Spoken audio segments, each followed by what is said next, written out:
guys, what's going on? Peter here from LeadTrafficStorm.com, and I'm kind of excited today because I think I'm going to do 2 blogs, not just one. I can't bottle it up. I mean, it's all in there. So my first thing I want to talk to you today about is the whole economy and this whole bailout plan the government has for the automakers and the banks and NASA, whoever else is going to go belly up or about to go belly up, that the government needs to go ahead and bail out. My question is, are you going to go belly up? Does the government have a bailout plan for you? Guess what? They don't. They really don't. They'll take taxes from you, but they're not going to bail you out. Okay? That's the reality of it.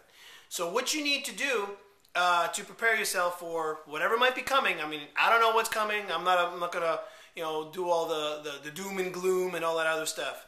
I mean, you read the papers. Maybe you shouldn't read the papers because a bunch of it's just a lot of biased garbage anyway.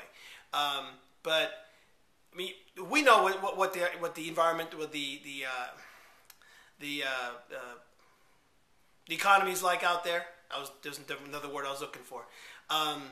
We know what the economy is like right now. It's not looking too good. It doesn't look like it's going to get any better anytime soon. People are getting laid off out the wazoo. Cost of living's probably not going down any. So you need to prepare yourself. And since the government's not going to bail you out, you need to bail yourself out. Now, if you've already got a job, a full-time job, position, whatever, is the possibility you might get laid off. Is that a possibility? I mean, do you own the company you work for? If you don't, getting laid off is certainly a possibility. I don't care how long you've been there. I know people that have worked for airlines for 17, 18 years were, high up there on the, on the corporate level and got a pink slip, They're sorry, we're going to have to lay you off. Sorry, times are tough for us, so we got to cut, trim the fat, so to speak. So, yeah, I mean, that could happen to anybody. I mean, I don't care if you're an executive or whether you're not an executive, or whether you're a low man on the totem pole or not. So, my suggestion to you is you need to go into business for yourself. Because if you're the boss, you can't fire yourself, right? Okay. So you go into business for yourself, and I mean, what does that leave you? I mean, you could open up a McDonald's franchise or a Subway franchise or Chick-fil-A or whatever. Well, guess what? Those franchises are going to run you probably $500,000 on up to even get it open, okay? You probably have to spend thousands of dollars before you can even submit an application to them, okay? That's the reality of business today. That's just the way these companies work, So, no, that's not an option either. Okay, we've established that. Now, let's go on to working from home. Home businesses. That seems to be all the rage. More people are doing it today than ever. And I guarantee you, during this economy, the way it is right now, those numbers are going to skyrocket because people are going to be laid off, going to be out of jobs, need to pay the bills, the mortgage, whatever. And they're going to need their own financial stimulus package. And to do that, they're going to go to business for themselves, one way or another. And you might be in that boat, and that's why you're here right now. Well, one of the things you need to look into in these home businesses is most of them are going to be based around a network marketing opportunity. Some product or service that you're going to be working with, promoting to customers, and you're going to also want to recruit people into your downline, as they call it. Associates are going to work under you whose efforts you will leverage, and you will profit from their efforts. So you sponsor somebody in the business, and they bring in some customers, and they make some sales. You get an override on that. You get a commission off of their sales, and everyone on down the line. So network marketing certainly has its ups and downs. Now, part of the downs that you're going to find with a lot of any of the network marketing companies, I don't care which one it is for the most part, they're great when everything works the way it's supposed to. But when it doesn't, you're just spinning your wheels. You're not going anywhere. And that means you don't have any money coming in. You're still paying X amount of dollars per month for your auto ship, if you get some sort of product that you have to keep at your house or your garage or whatever to sell to your customers, or maybe a company website you got to pay so much a month for.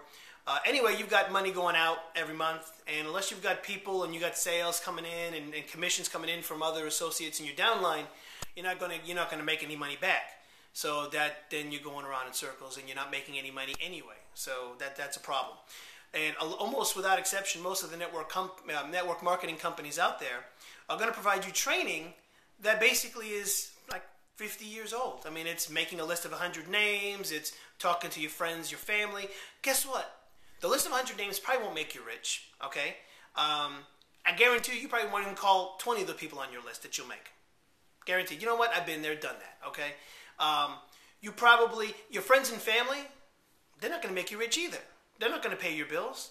I mean, if you're going to sponsor your cousin, your Uncle Harry, your Aunt Ruth, guess what? They're not going to make you rich.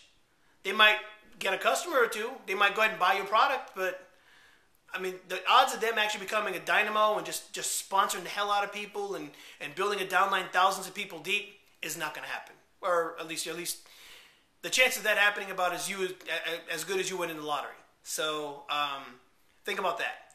So what you'll find that the people that are successful in today's, especially on the internet, are people who are leveraging the power of the internet for their opportunity in one way, shape, or form. And that means generating traffic for themselves, for their opportunity, whether it be leads to people to put into their business as downline members, as associates, as reps, or whatever you want to call it, or as sales for selling their product. So anyway, that's what you probably need to look into. And when you're looking for a network marketing opportunity, just two real quick points is one, you want to look at a product you can believe in. A product you believe will sustain the tough economy we're in. I mean, you could argue back and forth on this and that and whatever merits for whatever product or service that is out there. But you want to look at something that people are going to continue to need and are going to continue to want when they're struggling to pay their mortgage every month, or they're having a hard time paying their bills. You want to look for a product that people are going to need regardless of what's going on in the economy and what's going on in the economy of their budget of the household, okay? And the other thing you want to look into is joining an opportunity. And like I said, pretty much without exception, all the companies out there are going to offer the same type of training. You make a list of 100 names, your warm market, blah, blah, blah. So what you're going to do is you want to plug into a team that offers training, what I like to call outside the box. A team, mentors or whichever, upline that are going to show you how to do stuff off the beaten path, so to speak, that will allow you to leverage the power of the internet to generate money and leads and that sort of thing for you now as you continue to build your opportunity and your downline later on. Now, whatever company you join is probably going to give you a website, but that really isn't leveraging the power of the internet, because those websites, for the purposes of generating traffic and leads and stuff, are lousy. I mean, just plain out lousy. If I sent you to my MLM website right now, you'd probably scratch your head going, well, what am I supposed to do? And guess what? Most MLM websites are like that, pretty much without exception. Very few of them are first-time visitor friendly. At least I think so. So anyway, look into those. Keep those points in mind. And I think I'm running out of time, so I'll cut it short here. And I'll talk to you soon, because I think I have another blog coming right up. Have a great day. Be amazing. Bye-bye.